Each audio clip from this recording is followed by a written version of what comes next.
This committee will come to order.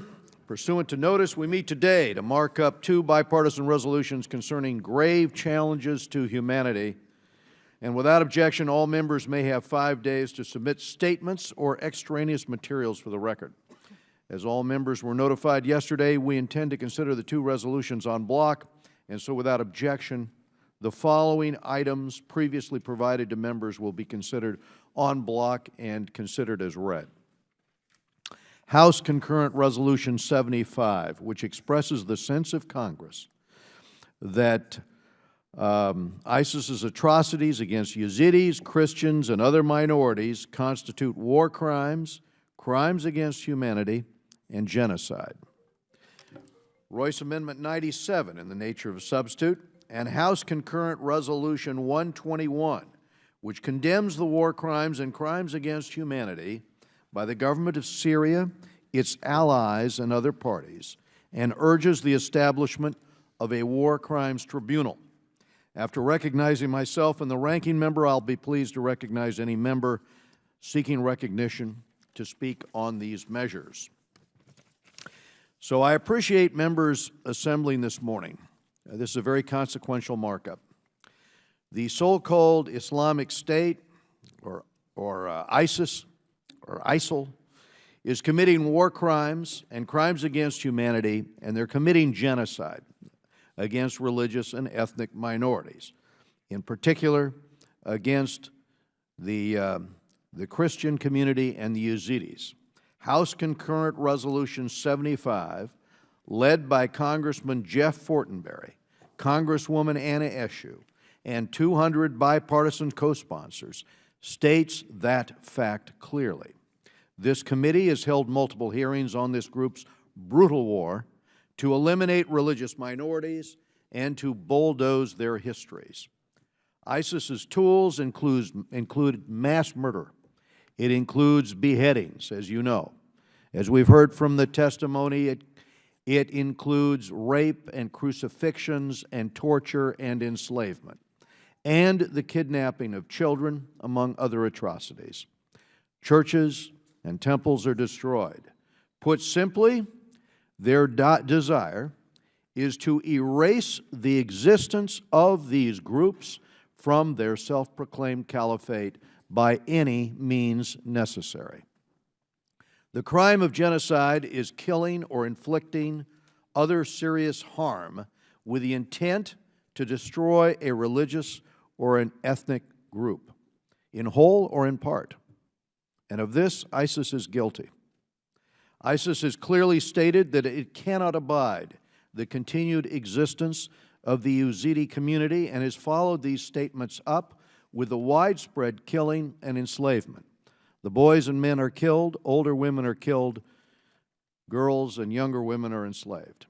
Last fall, members of this committee met with Bazi, a young Yazidi woman from Iraq, who bravely recounted her brutal captivity and abuse at the hands of the terrorist group, in particular at the hands of an American who had been recruited online into ISIS and who had taken her and others captive and enslaved her as a sexual concubine. He explained to her why it was in his religion, or his interpretation of it, that they needed to be stamped out, and why it was proper that all of the men in her family be killed and the women enslaved.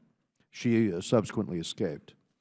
ISIS has also made no secret of its quote, and I'm going to quote ISIS here, the hatred for the cross worshipers. In one of their gruesome videos addressed to Christians, an ISIS spokesman taunts the so-called people of the cross, saying, "You will have no safety even in your dreams until you embrace Imam." And then 15 Christians, they're captives, before the video are beheaded on camera. Sister Diana Momeka, who testified here after fleeing the ISIS offensive against Mosul, described to us a cultural and human genocide and observed that today the only Christians that remain in the plain of Nevaneh are those who are held as concubines or hostages. Most telling, Ask how many of the ancient indigenous Christian communities survive in the area where ISIS has consolidated its control. Experts inform me that the answer to that is zero. ISIS brutalizes anyone whose beliefs conflict with its own narrow ideology, including fellow Muslims.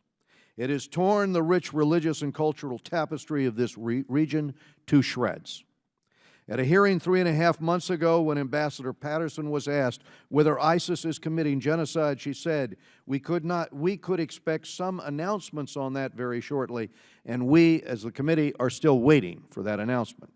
In December, I wrote Secretary Kerry a bipartisan letter urging that any genocide determination must reflect the full reality of the situation faced by all groups, Yazidis and Christians and others. And the State Department is facing a statutory deadline of March 17th to provide Congress with an evaluation of the genocide question. The U.S. Commission on International Religious Freedom and the European Parliament have found their voices in this. Both have publicly concluded that Yazidis and Christians are facing genocide at the hands of ISIS in Syria and in Iraq. The House of Representatives, and this committee in particular, led the push to recognize genocide in Sudan in the late 1990s. I remember the critical role we played in that debate. I remember how long that took. I remember going up to the United Nations on this issue. We have recognized genocide in numerous other situations, including in Rwanda, including in the former Yugoslavia. It is time that we do so again, to speak the truth about the atrocities of ISIS, and hope that the administration and the world will do the same before it is too late. But we cannot condemn ISIS's atrocities without also denouncing the horrendous war crimes being perpetrated on a massive scale by Syria's Bashar al-Assad. And so I want to thank Subcommittee Chairman Smith for reintroducing House Resolution 269 as House Concurrent Resolution 121, which expresses the sense of the Congress that the administration should promote the establishment of a Syrian War Crimes Tribunal. The committee passed a substantially similar measure last Congress, and we appreciate what strong leadership Mr. Smith has shown on this issue. For several years, this committee has heard searing testimony regarding the terrible atrocities being committed by Syria's government against its own people.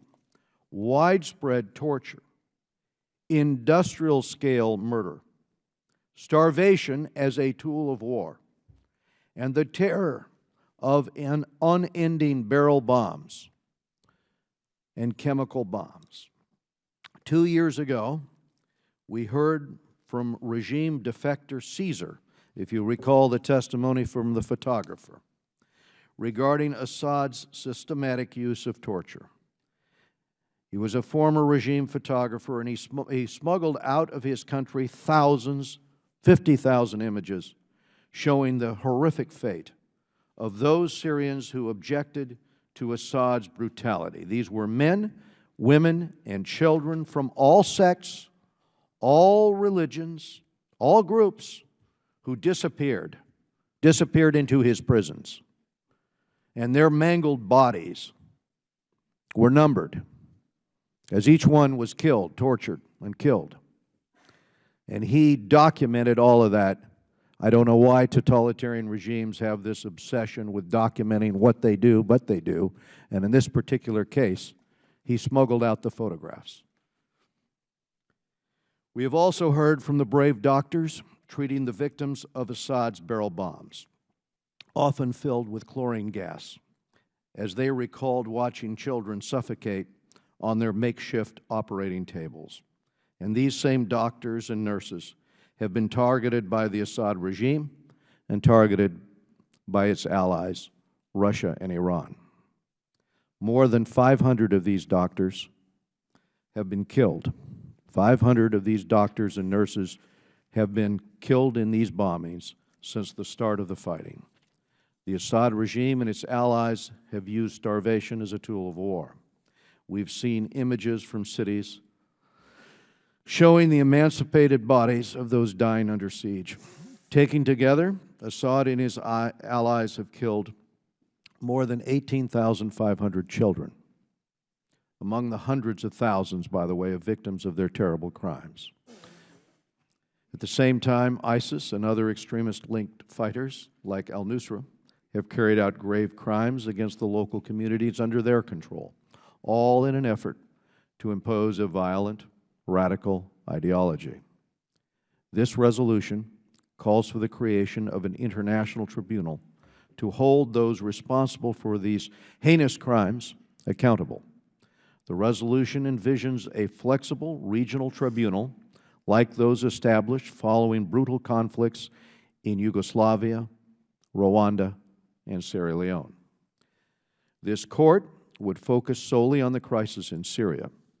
Congressional approval of this resolution will send a strong signal of support to the Syrian people that they are not alone, that the world sees their suffering, and will not accept such brutality without consequences.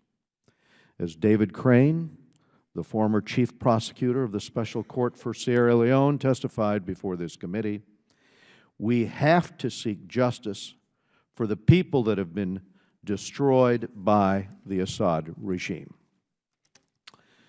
We now have 420,000 killed. We now have 4 million in exile, and there are another 7 million displaced within Syria. So I urge members to support this resolution, as well as our first House concurrent resolution on genocide.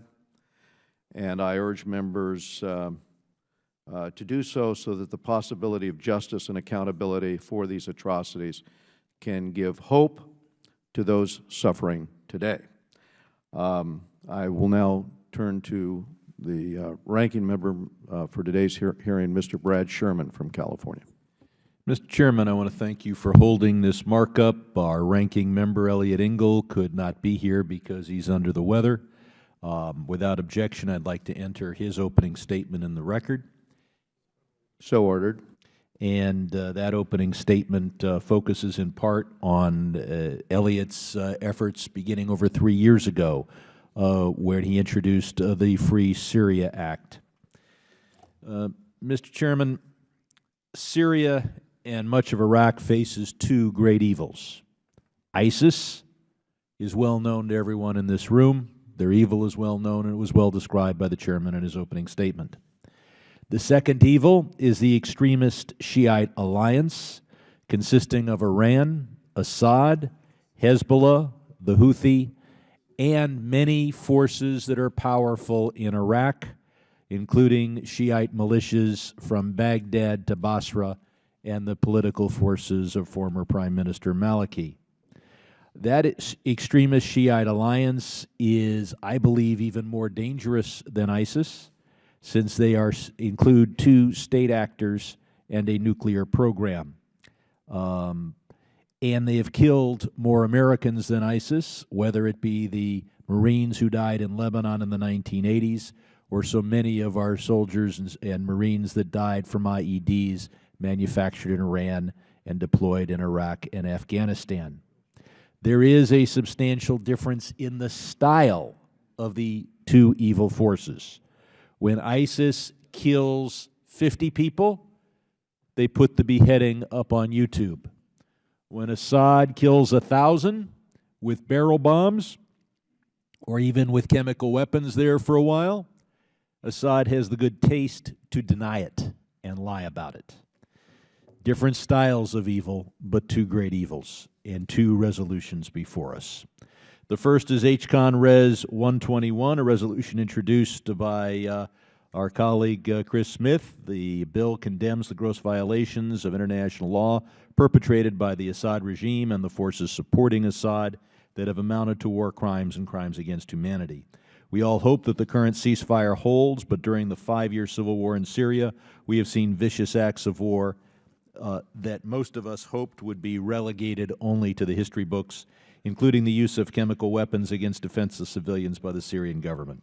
Assad has also conducted deliberate bombings of schools, hospitals, and humanitarian sites for the purpose of expelling the civilian population. And overall, he has conducted a brutal war to retain power that has killed hundreds of thousands of Syrians and displaced millions more.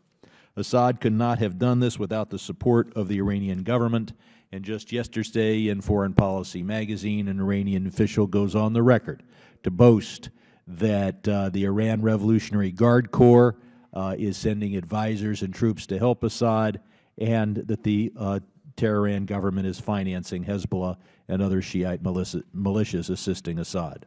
The resolution we're considering today, H-Res Con 121, makes specific mention of the role that Iran and this extremist Shiite alliance have played, and I think that's an important part of the resolution. The chairman and I have introduced legislation that would enhance sanctions on Iran's Islamic Revolutionary Guard Corps and in turn make it more difficult for the IRGC to support Assad and the Syrian government, and I urge my colleagues to co-sponsor H.R. 4312, if you have not done so already. The other resolution we're considering today focuses on ISIS. It's H.Con Res 75, and it asks how we classify the violence that ISIS has carried out, especially on non-Sunni Muslim religious groups and ethnic minorities. I want to thank Anna Eshoo and Jeff Fortenberry for their work in putting this resolution together. I've co-sponsored, as have so many others here today. I also want to thank the chairman and ranking member for their hard work on the amendment in nature of a substitute, which I think strikes the right balance and I believe we should all support. This resolution, H-Res Con 75, calls the violent acts of ISIS by the right name: war crimes, crimes against humanity, and, where appropriate, genocide. I support this resolution and its call on member states of the United Nations, which includes, of course, the United States, to coordinate urgently on measures to prevent further war crimes against religious and ethnic minorities in Iraq and Syria. Finally, as we focus our efforts against ISIS, this resolution is an important part of it. Another part is American airstrikes. Our rules of engagement against ISIS, I think, have been far too constrained. We should be bombing moving tanker trucks, not just those that are parked. Moving ammunition trucks, not just those that are parked. It is possible that the driver of the truck will be a civilian, but it is entirely appropriate for strategic bombing to hit ammunition and oil trucks as they are moving. If we're going to defeat ISIS, we're going to need to reach a settlement in Syria that does not cause Sunni Muslims to believe that they will be oppressed by this Assad regime as they have been in the past. And I look forward to the passage of these two resolutions and yield back. Thank you, Mr. Sherman. We now go to Mr. Chris Smith. Chairman, thank you so very much for calling this important markup, and I want to thank you for your very pivotal and very important co-sponsorship of H-Con Res 121, and also Elliot Engel, thank him for his support for this. You know, this has been a long time in the making. I first introduced the first iteration of it in September of 2013.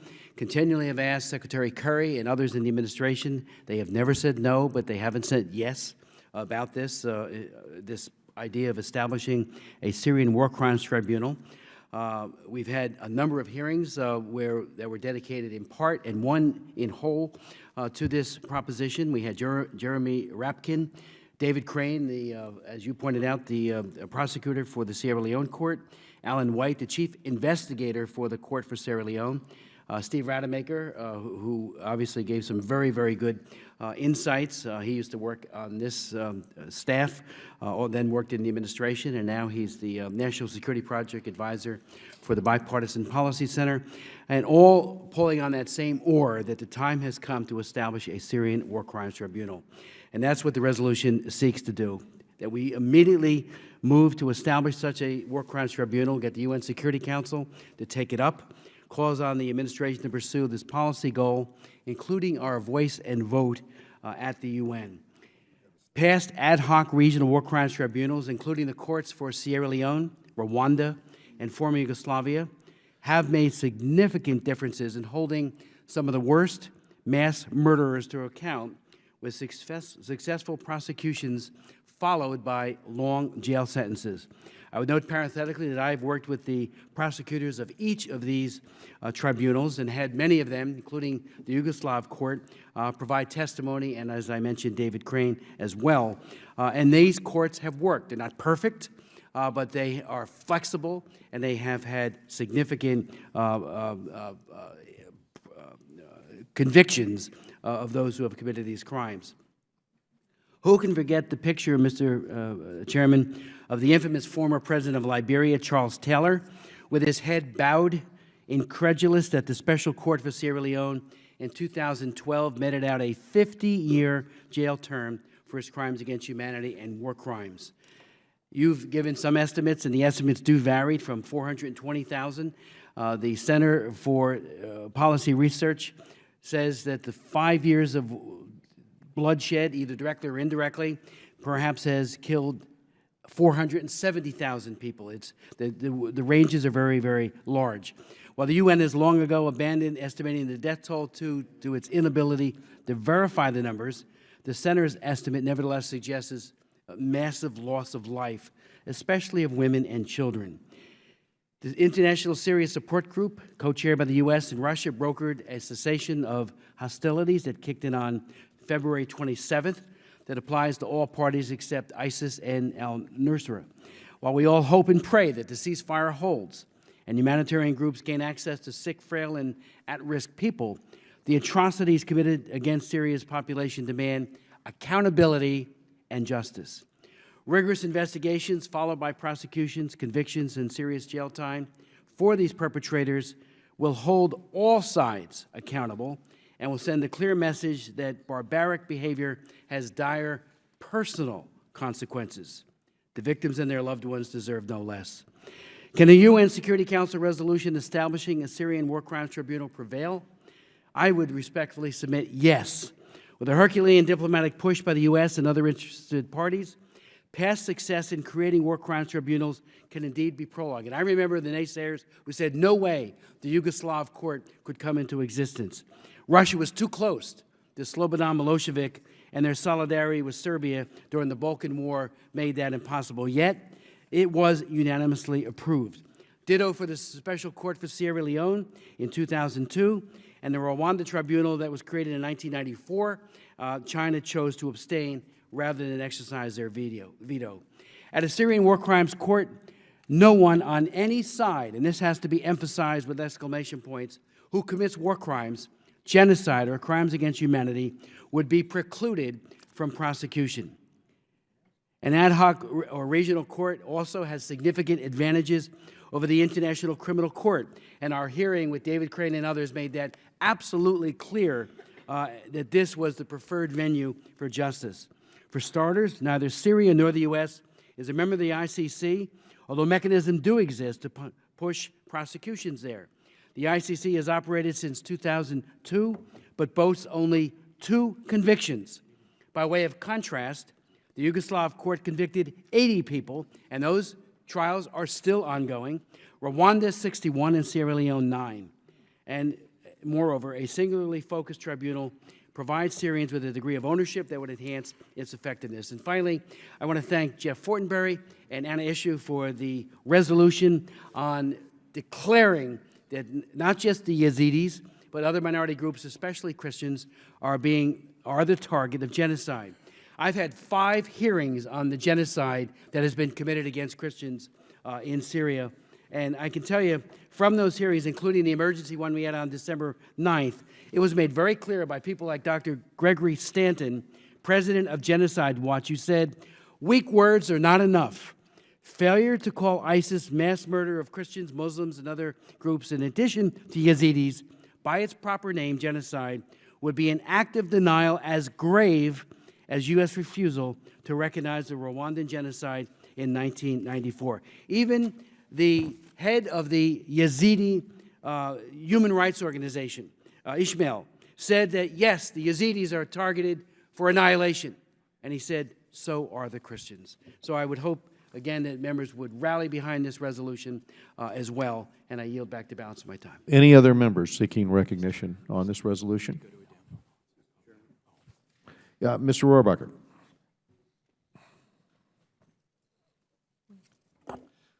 I've got grave concerns about the wording of this resolution. We have, and no one has been a greater fan of Chris Smith and the great job he's been doing in human rights over the years than I have, and we've been partners in most of his endeavors. But the wording, I'm afraid the wording of this resolution will include, by including everyone that has been under attack in the Middle East, we have diluted the fact that the Christians and Yazidis are specifically targeted for genocide. Genocide, by declaring people targets of genocide, what we mean is that we will accept whoever is part of that faith into our country and give them refuge. Now, I have, obviously, the Christians from those countries and the Yazidis from those countries are targets of genocide. Turkmen are not. Other minorities, Kurds are not. And we should have no obligation to bring in every group that is not engaged themselves in killing someone else, but is targeted because they live in a village, but the other villages, they're not seeking to take everybody out in that country. They just, in war, that's what happens.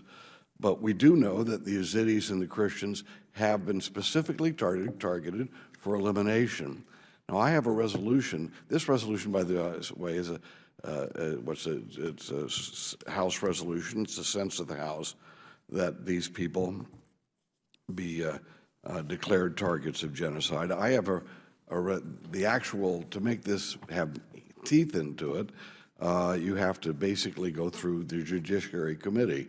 And I have a bill that takes Christians and Yazidis and puts that bill through the Judiciary Committee where it belongs, because that opens up our borders to bring in those people who are targeted for genocide, to give the Jews a way into our country rather than to declare everybody else who in Europe was under attack that right, which then would have prevented us from doing that. So I just have some problems here with the wording of this resolution, and I would hope that we can condemn these atrocities that are being committed without necessarily using the word genocide for every one of the groups. And because if you dilute it, if you try to do everything for everybody, you're going to end up doing nothing for anybody. And I'm afraid that's what, the wording of this would lead to that outcome. So I'm concerned about it. Yeah, I'll recognize myself here for a minute. In the first instance, I think the impetus for this resolution is partly on behalf, I think what Mr. Fortenberry is thinking here when he's tackling the idea of genocide is to try to rally the United States and the international community to take ISIS down. That's the remedy that I think, the primary remedy he's seeking. But the second point I would make is on the Fortenberry resolution, and Mr. Rohrbacher, you and I are co-sponsors of the Fortenberry resolution. Yes. I think the reason that you and I originally signed on to the resolution was because when we read the resolved clauses of genocide in the original resolution, it speaks of genocide against Christians and then we added Yazidis, against Christians and Yazidis and other ethnic and religious minorities. So we're co-sponsors of that text. I don't see an operative difference between our base text and the text you co-sponsored. In the text we originally co-sponsored, Yes, it does reference Turkmen and some other specific religious minorities that are coming under attack. But when we get down to the resolution when we get down to the resolve clause, the resolved clauses in that resolution and in this resolution deal with, in their resolution, Christians, in ours, Christians and Yazidis. Why? Because those are the specific ethnic groups that we have the documented evidence that are being targeted by ISIS or Daesh or ISIL on the videos, and in which we have the witnesses. Now, there's a secondary reason why the Fortenberry language, I think, should be passed as is, and that is because in the European community, this language mirrors what they have passed as well. They also recognize that it is the Yazidis and the Christians that are being targeted. And so for those reasons, I think that, especially given what is propelling this resolution, which is the desire to get the European community, the American, this hemisphere, and the rest of the world involved in the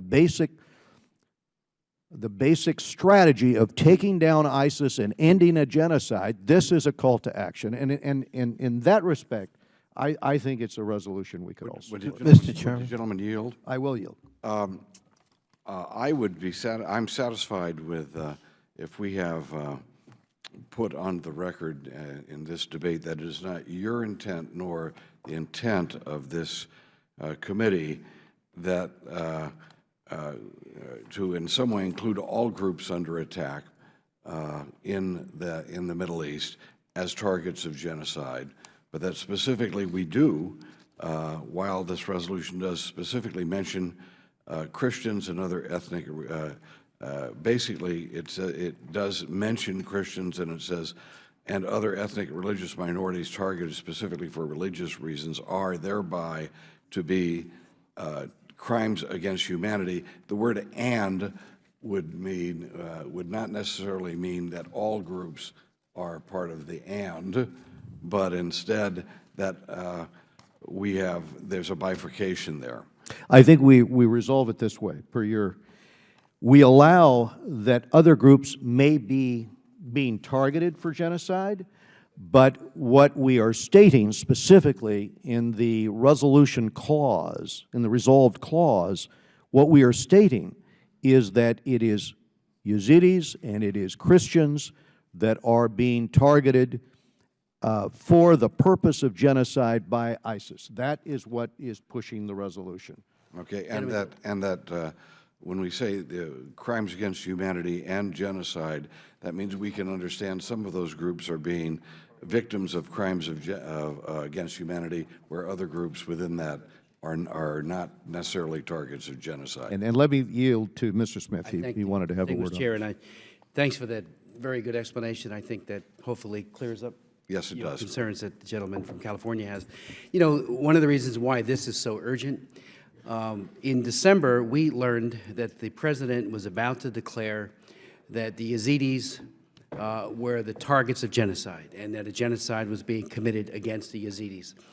It's absolutely true. There is a genocide against the Yazidis, but omitted from that declaration, from what we had heard, and it was very reliable, was that the Christians were going to be left out. That's why I convened an emergency hearing on December 9th. We heard from a broad section of people concerned, experts. I mentioned earlier Dr. Stanton, who heads up Genocide Watch, and they made it absolutely clear, including the head of the Yazidi Human Rights Organization International, Ishmael, that you can't have one without the other. The Christians are targeted for annihilation. I mean, the definition of the Genocide Convention couldn't be clearer. In whole or in part, we're talking about annihilation. That's whole. So it's the total definition is obviously being fulfilled in a horrible way. And so I asked Secretary Curry when he testified here, very respectfully and politely, because I do believe he's an honorable man, and he said he was seriously looking at this now. So the hope is the administration will get it right, and make that joint declaration. Would the gentleman yield? Would the gentleman yield?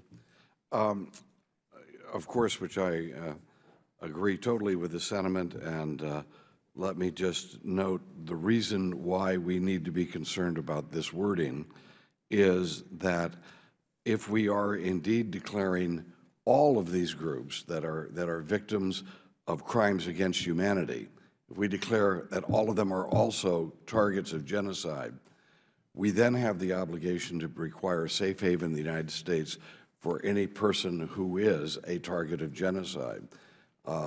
That would include, if we do not make that bifurcation, we have actually included all the Kurds, included all the Turkmen, and Turkmen, by the way, reflect a huge number of people in that area, including, I think, large portions of these countries, where we recognize there are crimes against humanity, against these people, which we condemn. But as I say, you try to do everything for everybody, you end up doing nothing for anybody. And we do need to reach out to the Christian communities and the Yazidis to make sure they are protected against what is an attempt to annihilate them from the planet. And that's the reason for my concern. Thank you for yielding.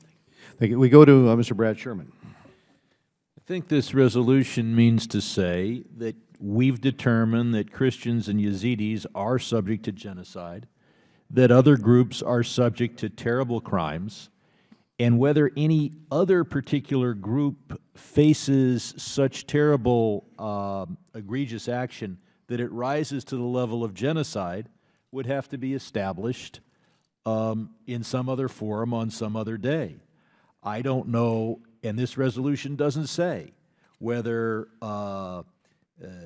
Baha'is or Turkmen or anyone else is facing genocide, but I don't think it can be used to argue that Congress has concluded or that this committee has concluded that they do.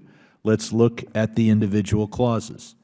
Second whereas clause on page 1 mentions a whole group, many different groups, but simply uses the word egregious atrocities.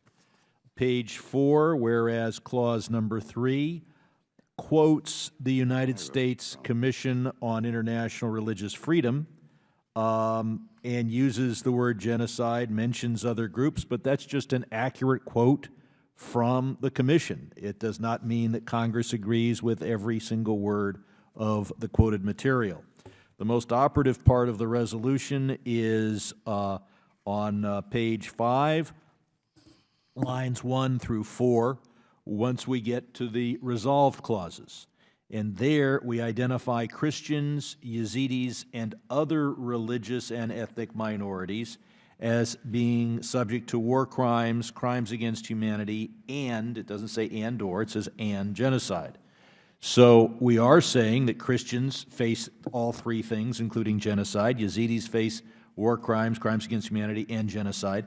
But as to any other group, they would have to come forward and say, and our group too faces genocide, because there is certainly no implication here that every religious and ethnic minority in Syria and Iraq is facing genocide, but rather that the Christians do, the Yazidis do, and perhaps there's some other group that does as well. I know the Baha'is have been mentioned. So if somebody was Turkmen or Kurd or any other religious or ethnic minority and wanted to say their group faces genocide at the hands of ISIS or ISIL, they would have to prove and make that case.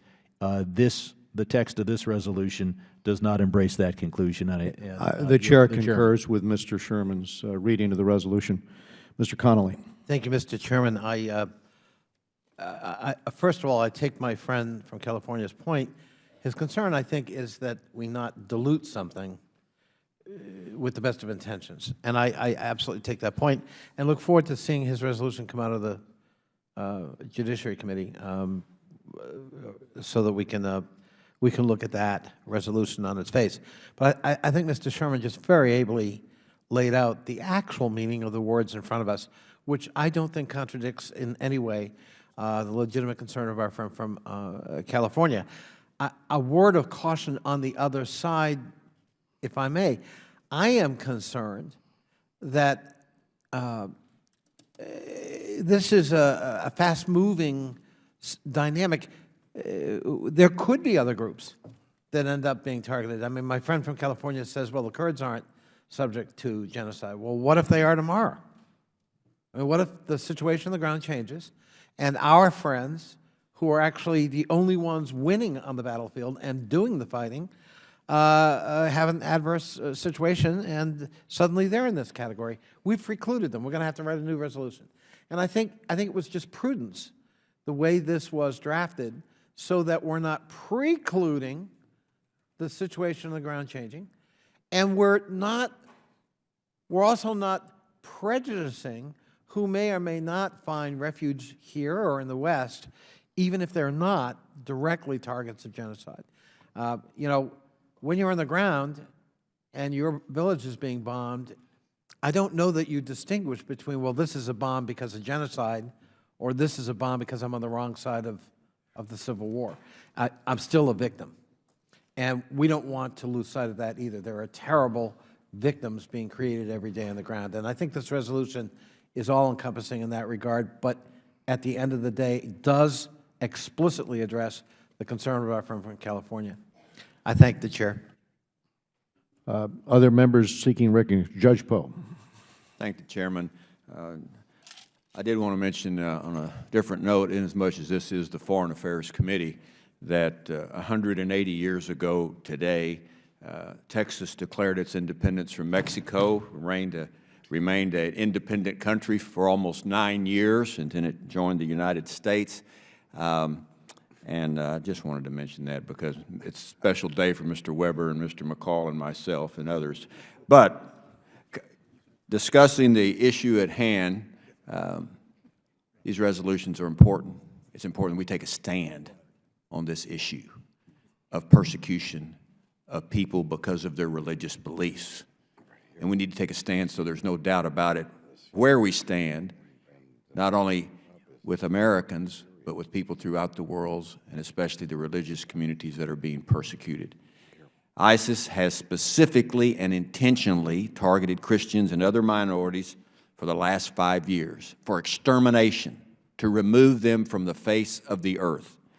The definition of genocide is clear. It is the deliberate and systematic destruction of a racial or cultural group.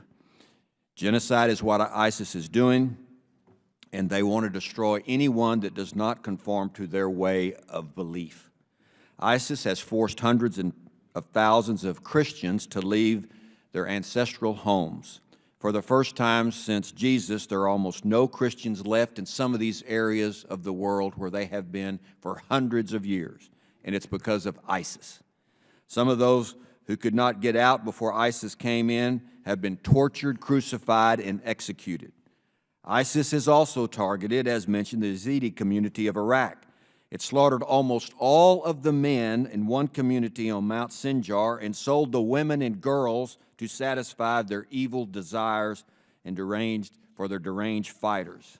They sold them into slavery.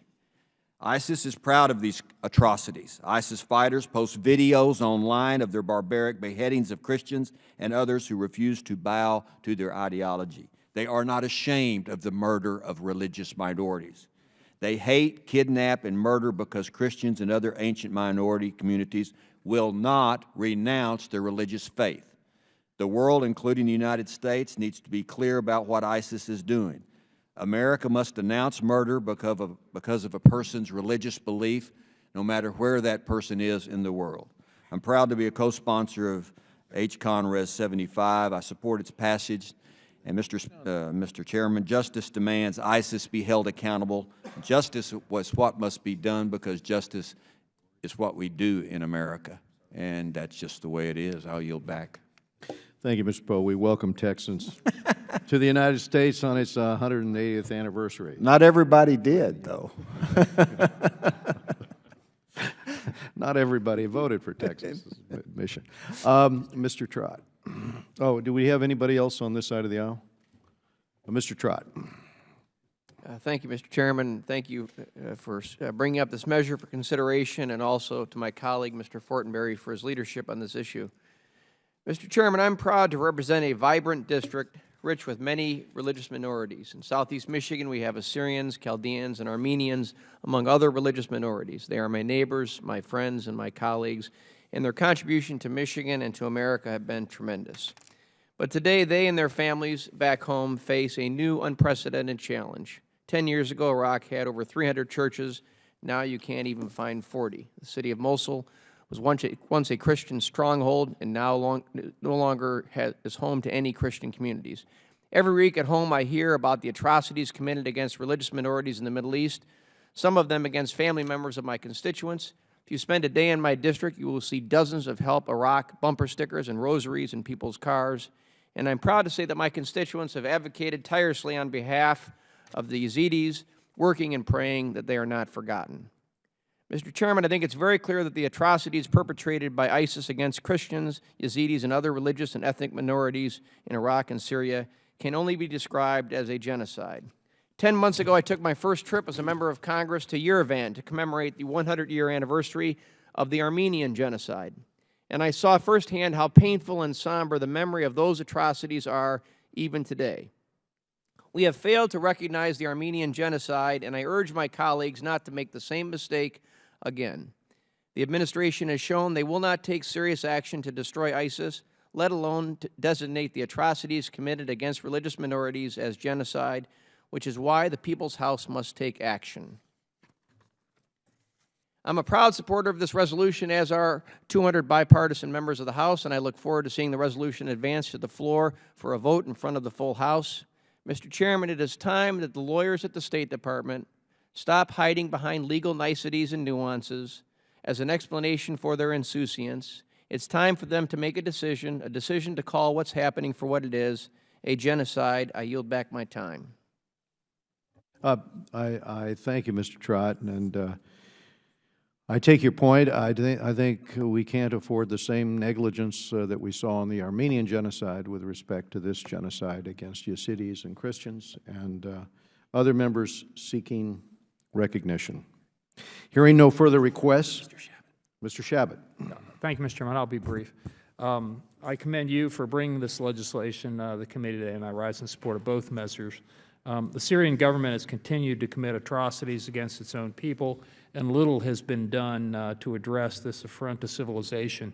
Nearly 1 million Syrian civilians have been deprived of basic humanitarian aid, and there's been systematic starvation.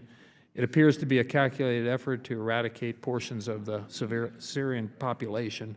There's little doubt that the Syrian government and its allies are not only perpetrating war crimes, but committing crimes against humanity. The Obama administration says sympathetic things, but it does very little. And its responses to ISIS barbarism has continued to be too little, too late. Maybe these two pieces of legislation will spur the administration to act, finally, but I doubt The it. gentleman yield. I'd be happy to yield. I'm a bit concerned because these two resolutions are both important and deserve a serious discussion. When I did support the chair's call for bringing them up together, I was under the impression we would have debate on both of them, but we would have a vote together. And there are some things that need to be said about the Syrian resolution as well. I recognize the gentleman. Thank you very much. I think this resolution, while of course well-intended, and I certainly recognize that, makes about as much sense as in 1942 demanding that we can have a resolution condemning Joe Stalin and the Communist Party in Russia and calling them up and letting them know that we would expect them all to be brought on trial as victims or people who had committed crimes against humanity. We are at war with radical Islam, terrorism under ISIL, which we have just now discussed in great detail. And yes, we have imperfect partners in this war, and some of the partners are even heinously heinous in their approach to governing their own people, and heinous in their murder of their own people. Just as Joseph Stalin was against Nazism when Nazism was the #1 threat to our national security. When we take the government of Syria, which is, yes, has committed atrocities against its people, when we take that in the middle of the war against ISIL, we are undermining the fight against ISIL. And the fact is that the Syrian government, they have, under this Assad and his father, both have committed atrocities over the years.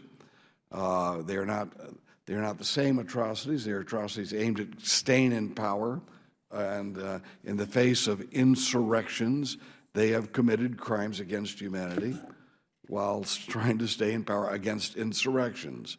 But let us note that the Syrian government, at the same time, while fighting insurrections, and many of the people who expect to win in those insurrections are people who might commit the same type of genocide against Christians that we now have just condemned.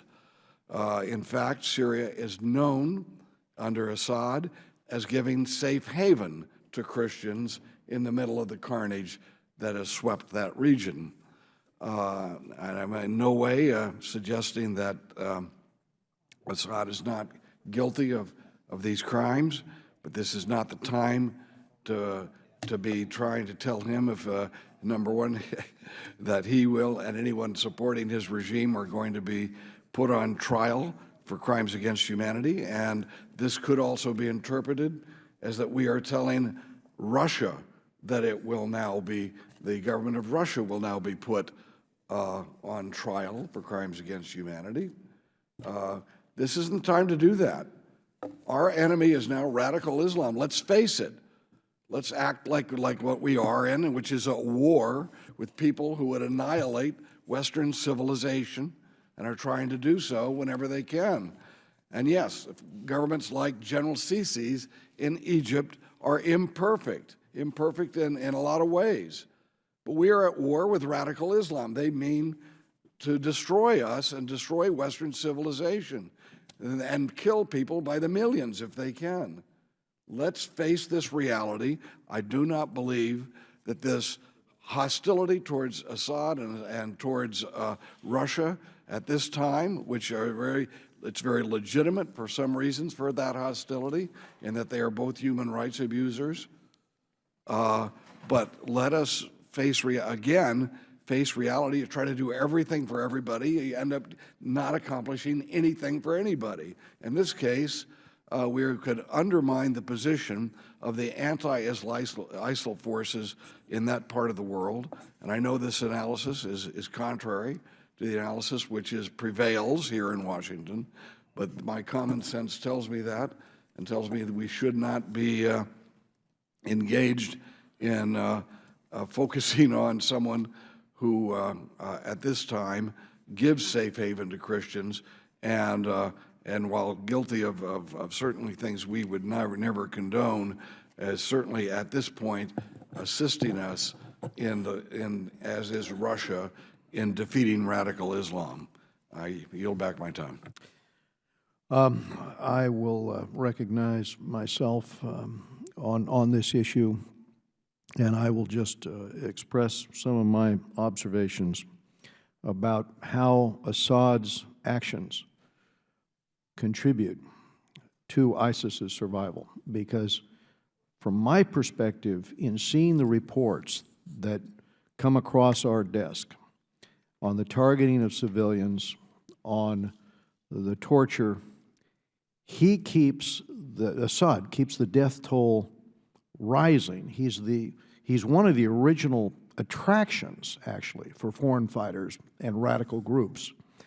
And it is specifically because of what are his war crimes, attempts to target not just hospitals, but to target schools.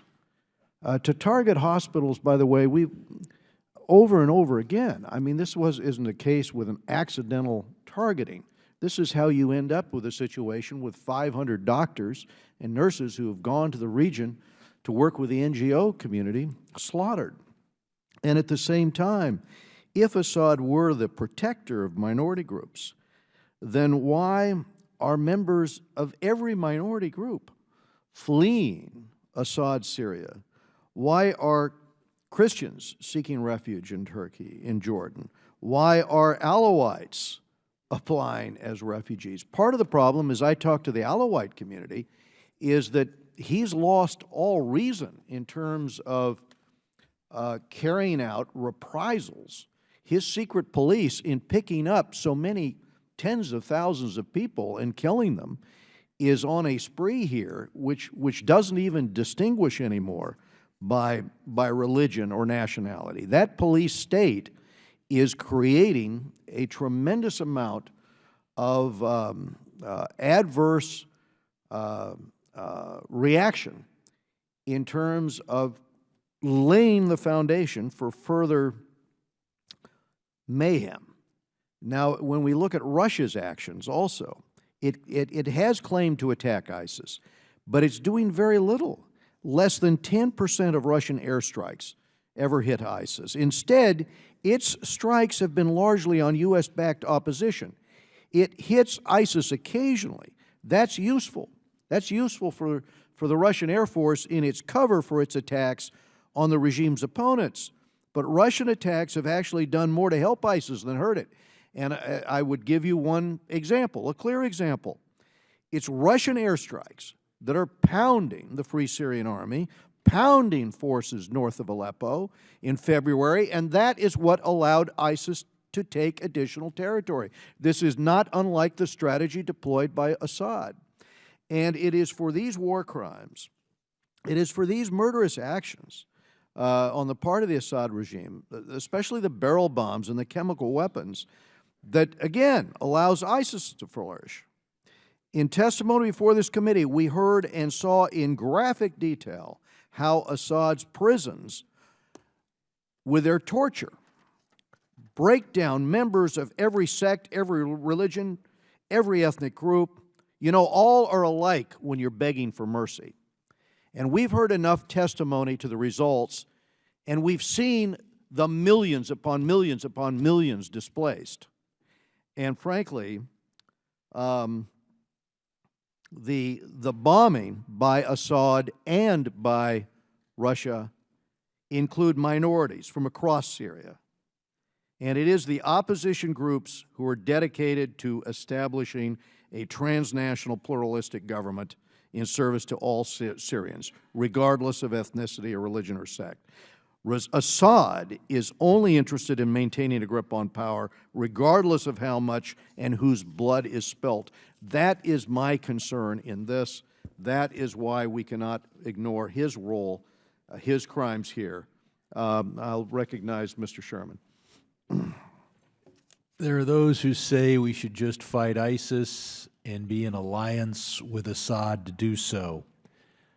I think that would be a road to defeat, because Sunni Arabs, who make up the vast majority of the Syrian population, even now with so many of them fleeing the country, will never accept a totally Assad-dominated Syria. One could imagine a deal with Assad. One can imagine the overthrow of Assad. But one can never imagine that Assad will have total power in Syria and the Sunni Muslims will accept it. And if we abandon the Sunni Muslims of Syria and say we're with Assad because we just are focused on ISIS, then the Sunni Muslims of Syria will join radical groups such as al-Nusra, such as even ISIS. The only way to defeat ISIS is to stop Assad from killing thousands of Sunni Muslims every month. I yield back. I'll be very brief. Smith, I want to without objection. Association my remarks with yours. I think you made a very, very cogent case. And just let me say to my very good friend from California, it's never a good time. The argument in 2013 when I first proposed it, September, not a good time. Next year, not a good time. Never a good time.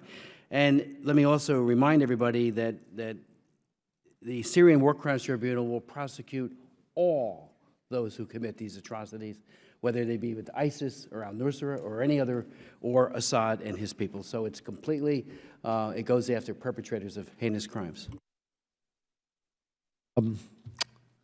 Hearing no further requests for recognition, the question occurs on the items considered en bloc. All those in favor say aye. All those opposed, no. In the opinion of the Chair, the ayes have it, and the measures considered en bloc are agreed to. And without objection, the measures considered en bloc are ordered favorably reported as amended. Staff is directed to make any technical and conforming changes. Also, without objection, the Chair is authorized to seek House consideration on these measures under suspension of the rules. And that concludes our business for today. I want to thank our ranking member today, Mr. Sherman, and all of our committee members for their contributions and assistance with today's markup. The committee is adjourned.